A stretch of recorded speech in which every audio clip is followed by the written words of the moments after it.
नमस्कार दोस्तों, target with PS Parihar channel में आपका स्वागत है। सुबह की इस वीडियो में ऐसी सूचनाएं होती हैं जो विभिन्न समाचार पत्रों पर छाई हुई होती हैं और विद्यार्थियों के लिए आवश्यक होती हैं। तो आइए शुरू करते हैं और देख लेते हैं कि आज के समाचार पत्रों में ऐसी कौन कौन सी सूचनाएं हैं।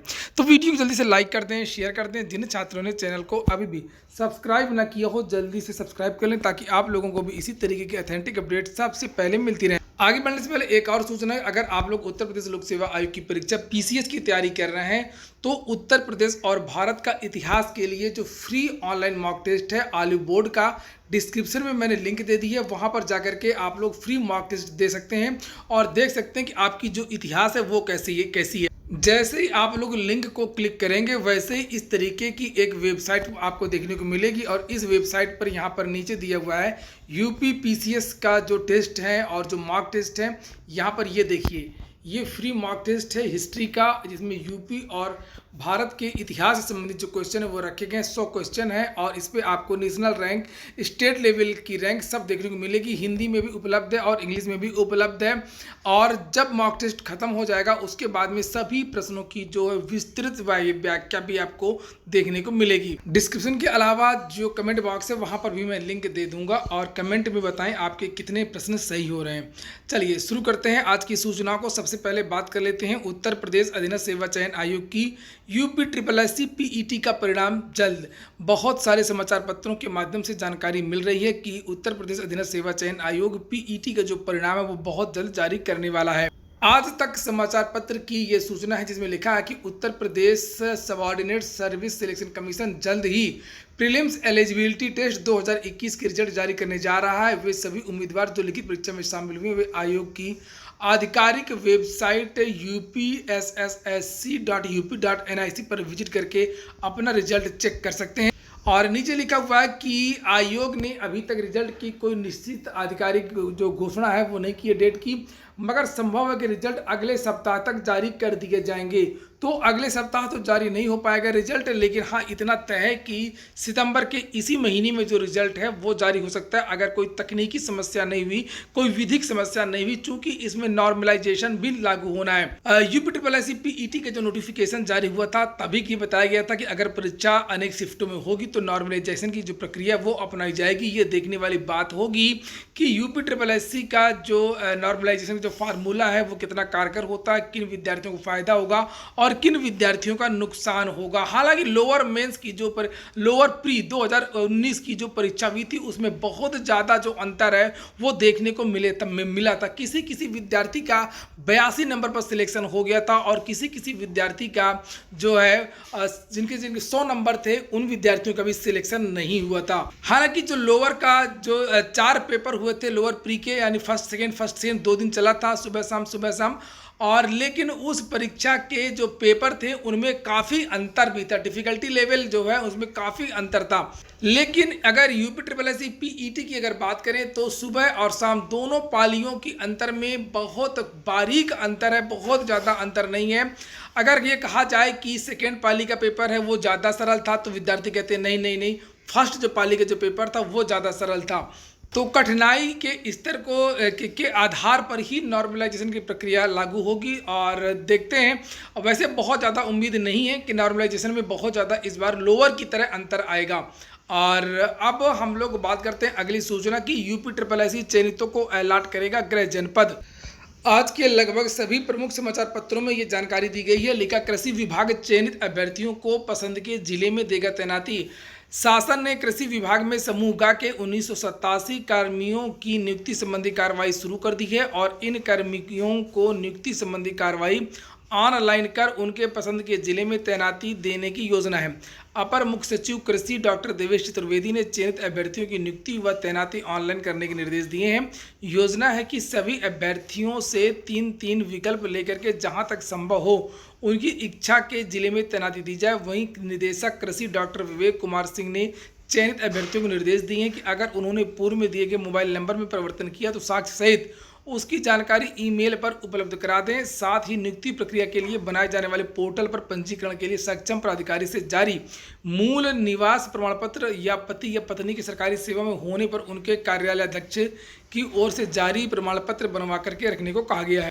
अगली सूचना है प्रयागराज डिवीजन यानी कि इलाहाबाद डिवीजन से शाखा डाकपाल की जो है भर्ती चल रही है। लिखा हुआ है कि इलाहाबाद डिवीजन में शाखा डाकपाल और सहायक डाकपाल पद पर भर्ती के लिए आवेदन शुरू हो गया है। 15 दिनों में लगभग 300 आवेदन भी आ चुके हैं। इन दोनों पदों पर आवेदन प्रक्रिया 23 अगस्त से ही चल रही है। दोनों पदों पर भर्ती मेरिट के अनुसार होगी। आवेदन फॉर्म जमा करने की जो अंतिम तिथि है वो 22 सितंबर है। प्रवर डाक अधीक्षक डॉक्टर अंकुश भगत ने बताया कि कौशाम्बी और प्रयागराज के लिए 102 पदों पर भर्ती निकाली गई है। शाखा डाकपाल पद पर 48 पदों पर भर्ती निकाली गई है। वहीं सहायक शाखा डाकपाल के पद पर 54 पदों पर भर्ती की जाएगी। अगली सूचना है 199 पदों पर शिक्षक भर्ती शुरू हो गई है। लखनऊ विश्वविद्यालय की यूजीसी रेगुलेशन 2018 के अनुसार होगी भर्ती। लखनऊ विश्वविद्यालय में असिस्टेंट प्रोफेसर, एसोसिएट प्रोफेसर और प्रोफेसर के 199 स्थायी पदों पर भर्ती के लिए ऑनलाइन आवेदन की प्रक्रिया शुरू हो गई है। अभ्यर्थियों के पास वेबसाइट lkouniv.ac.in के माध्यम से 30 सितंबर तक आवेदन का मौका है।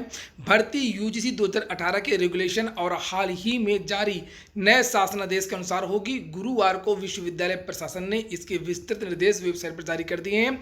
डीन रिक्रूटमेंट प्रोफेसर मनुका खन्ना ने बताया कि विश्वविद्यालय ने भर्ती के लिए 87 असिस्टेंट प्रोफेसर, 70 एसोसिएट प्रोफेसर और 42 प्रोफेसर के पदों पर आवेदन का विवरण जारी किया है। सामान्य और ओबीसी के लिए 1500 रुपये, SC ST के लिए 1200 रुपये आवेदन का शुल्क रखा गया है।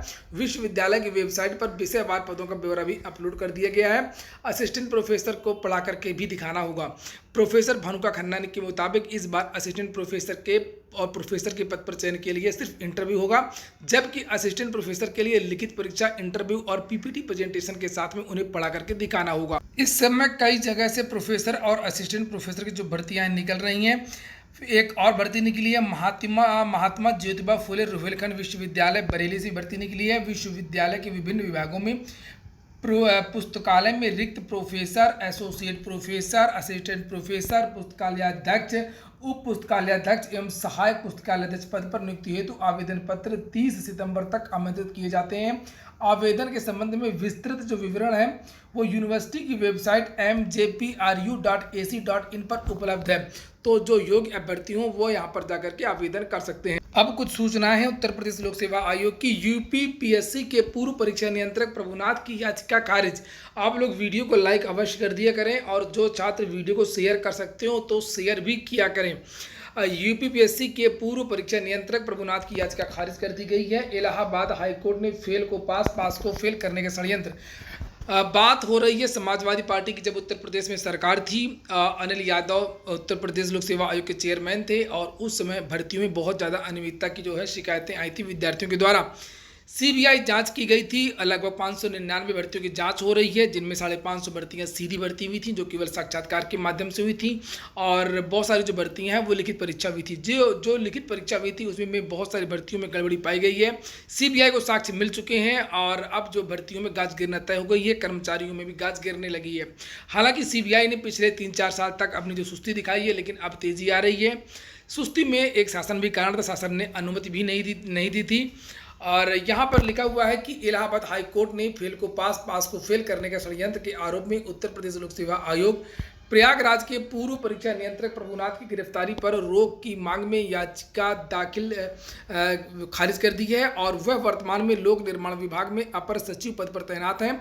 याचिका में निष्पक्ष पारदर्शी जांच कराने की भी मांग की गई है। यह आदेश न्यायमूर्ति MC त्रिपाठी तथा न्यायमूर्ति RK गौतम की खंडपीठ ने याचिका खारिज करते हुए दिया। घोटाले की जाँच कर रही सीबीआई की तरफ से वरिष्ठ अधिवक्ता ज्ञान प्रकाश ने प्रतिवाद किया। आयोग में भर्ती घोटाले की जांच कर रही सीबीआई ने दिल्ली में 4 अगस्त 2021 को FIR दर्ज कराई है। प्रभुनाथ व अन्य अधिकारियों पर APS परीक्षा 2010 में अयोग्य को चयनित करने व योग्य को चयन से बाहर करने का षड्यंत्र रखा गया का आरोप लगाया गया है। कुल 1244 अभ्यर्थियों में से 913 को सफल घोषित किया गया। कंप्यूटर में फेल को चयनित कर लिया गया था इनके द्वारा। 17 अगस्त 2015 को अंतिम तिथि के बाद में सर्टिफिकेट भी बदल दिए गए। ऐसा नहीं है मान्य किया गया, बदल दिए गए थे। प्रारंभिक जांच के बाद में FIR दर्ज करा दी गई है। तो इस तरीके की जो है वो लूट मार हुई थी उत्तर प्रदेश लोक सेवा आयोग में। कुछ और भर्तियां हैं जिनमें अभी भी गाज गिर सकती है, चाहे वो RO-ARO 2014 हो, RO-ARO 2013 हो या कानून को भर्ती हो जो उत्तर प्रदेश लोक सेवा आयोग से आई थी। APS 13 तो उत्तर प्रदेश लोक सेवा आयोग ने पहले ही रद्द कर दिया डर की वजह से। अगली सूचना है, उत्तर प्रदेश लोक सेवा आयोग में विशेषज्ञों का टोटा, खाली छोड़ने पड़े पद। उत्तर प्रदेश लोक सेवा आयोग की एलोपैथिक चिकित्सा अधिकारी श्रेणी 2 के तहत निकली विशेषज्ञों की भर्ती में विशेषज्ञ न मिलने से पद खाली छोड़ने पड़े हैं। आयोग ने चिकित्सा एवं स्वास्थ्य सेवा विभाग के अंतर्गत एलोपैथिक चिकित्सा अधिकारी श्रेणी 2 के तहत विशेषज्ञों के 16 प्रकार के पदों की भर्ती निकाली थी, लेकिन अभी तक 5 पदों का परिणाम जारी हुआ। उसमें योग्य अभ्यर्थी न मिलने के कारण 1735 पद खाली छोड़ने पड़े थे। बताइए, 1735 पद जो है वो खाली पड़े थे। और लोक सेवा आयोग ने सीधी भर्ती के तहत एक और चिकित्सा एवं स्वास्थ्य सेवा विभाग एलोपैथी के अंतर्गत 3620 पदों की भर्ती निकाली थी। समस्त पदों के सापेक्ष कुल 4062 अभ्यर्थियों ने ही आवेदन ही किया था। आयोग ने 18 अगस्त को पीडियाट्रिशियन व एनेस्थेटिस्ट का परिणाम जारी किया और एनेस्थेटिस्ट के 590 पदों के सापेक्ष मात्र 114 और पीडियाट्रिशियन के 600 पदों के सापेक्ष 181 अभ्यर्थी ही चयनित हुए। वहीं 31 अगस्त को जनरल फिजिशियन व गायनकोलॉजिस्ट का परिणाम जारी हुआ। जनरल फिजिशियन के 590 पदों के सापेक्ष 102, देखिए 590 पदों के सापेक्ष 102 व गायनकोलॉजिस्ट के 590 पदों के सापेक्ष सिर्फ 244 अभ्यर्थियों को सफलता मिली है। इसी तरीके से और भी जो भी भर्तियां लोक सेवा आयोग के द्वारा जारी हुई हैं, खासतौर से LT ग्रेड इत्यादि, उसमें भी बहुत सारे जो पद हैं वो योग्य अभ्यर्थी न मिलने के कारण पद रिक्त रह गए हैं और उनको अग्रनीत कर दिया गया है। अगली सूचना है, रिजल्ट के 5 माह बाद भी नहीं मिली नियुक्ति। असल में आजकल उत्तर प्रदेश लोक सेवा आयोग से परिणाम तो जारी हो रहे हैं, लेकिन नियुक्ति प्रक्रिया में देरी हो रही है। चाहे जो भर्ती हो, चाहे वो PCS 2018 के कुछ पदों की बात हो या RO 2016 के कुछ पदों की बात हो, तो बहुत सारी भर्तियों में ऐसा हो रहा है। और इसी तरीके की ये जो भर्ती आई थी 2019 में, सम्मिलित राज्य अभियंत्रण सेवा परिषद 2019, इसके तहत एक भर्ती आई थी, उसका जो परिणाम भी जारी हो चुका 5 महीने पहले, और इन अभ्यर्थियों की जो नियुक्ति है वो अभी तक नहीं हुई है। यहाँ पर लिखा है कि चयनितों की नियुक्ति पुलिस वेरिफिकेशन में अटकी है। चयनित अब संबंधित विभागों को चक्कर लगा रहे हैं। आयोग ने सम्मिलित राज्य अभियंत्रण सेवा परिषद 2019 का परिणाम 26 मार्च को जारी किया था। सहायक अभियंता के 648 पदों पर भर्ती के लिए परीक्षा कराई गई थी, लेकिन आयोग 580 पदों पर अभ्यर्थियों को अंतिम रूप से चयनित घोषित किया था। अभ्यर्थियों का कहना है कि 2 माह में पुलिस वेरिफिकेशन पूरा नहीं किया जा सका है, चयनित भटक रहे हैं। शासन से मांग की है कि नियुक्ति की जो प्रक्रिया वो शीघ्र की जाए, जबकि मुख्यमंत्री ने कहा था कि एक नई प्रक्रिया को संस्तुति दी थी, जिसमें ये कहा गया था कि पहले नियुक्ति दी जाएगी और पुलिस वेरिफिकेशन बाद में होता रहेगा। अंतिम सूचना है, उत्तर प्रदेश में विभिन्न भर्तियों को पूरा करने के लिए और रिक्त पदों पर भरने के लिए प्रयागराज में पिछले लगभग 9 दिनों से लगातार धरना प्रदर्शन हो रहा था। सिविल लाइन्स पत्थर गिरजाघर में युवा मंच के द्वारा राष्ट्रपति के आने से इन विद्यार्थियों के धरना प्रदर्शन को अचानक से रोक दिया गया है पुलिस प्रशासन के द्वारा। और यहाँ पर देखिए लिखा है कि पत्र भी भेजा गया मुख्यमंत्री को कि महामहिम राष्ट्रपति की प्रयागराज आगमन के मौके पर सुरक्षा के नाम पर 1 सितंबर से जारी रोजगार आंदोलन पर प्रशासन द्वारा रोक लगाने के निर्णय को वापस लेने के संबंध में पत्र लिखा गया है, और जिस लिए धरना प्रदर्शन हो रहा है उसके बारे में भी यहाँ पर जानकारी दी गई है। और ये कहा गया है कि शांतिपूर्ण धरना प्रदर्शन को जारी रखने की अनुमति प्रदान की जाए, लेकिन ये विद्यार्थी जो है अपना प्रदर्शन है वो जारी करते रहेंगे। विद्यार्थियों की जो मांगे हैं वो यथावत रहेंगी। और कल भी इन विद्यार्थियों ने उत्तर प्रदेश में रिक्त 5 लाख पद और पूरे देश में 24 लाख जो रिक्त पद हैं उनको भरने की मांग की है। और कल भी ये ज्ञापन जो है वो मुख्यमंत्री को जिलाधिकारी द्वारा दिया गया है। कुछ फटाफट विश्वविद्यालयों की खबरें देख लेते हैं। आज आएंगे प्रवेश परीक्षा के नतीजे। BA BSc BCom के लिए परीक्षा विधि दीनदयाल उपाध्याय गोरखपुर विश्वविद्यालय में, उसका जो परिणाम है वो आज जारी हो सकता है। 13 से स्नातक स्तर पर दाखिले के लिए काउंसलिंग भी शुरू हो जाएगी। ITI प्रवेश परीक्षा का जो परिणाम है वो घोषित कर दिया गया है। लिखा राज्य व्यावसायिक प्रशिक्षण परिषद ने राजकीय व निजी ITI में प्रवेश परीक्षा का जो परिणाम है वो घोषित कर दिया है। शास्त्री और आचार्य में दाखिले के लिए 24 सितंबर तक करें आवेदन। संपूर्णानंद संस्कृत विश्वविद्यालय में शास्त्री व आचार्य में प्रवेश के लिए आवेदन की जो तिथि है उसको बढ़ा दिया गया है। दाखिले के इच्छुक छात्र अब 24 सितंबर तक आवेदन कर सकते हैं। तो ठीक है दोस्तों, ये हो गया आज का वीडियो। अगर आपको अच्छा लगा हो तो लाइक कर दें। जिन छात्रों ने चैनल को सब्सक्राइब ना किया सब्सक्राइब कर लें। पूरा वीडियो सुनने के लिए बहुत बहुत धन्यवाद।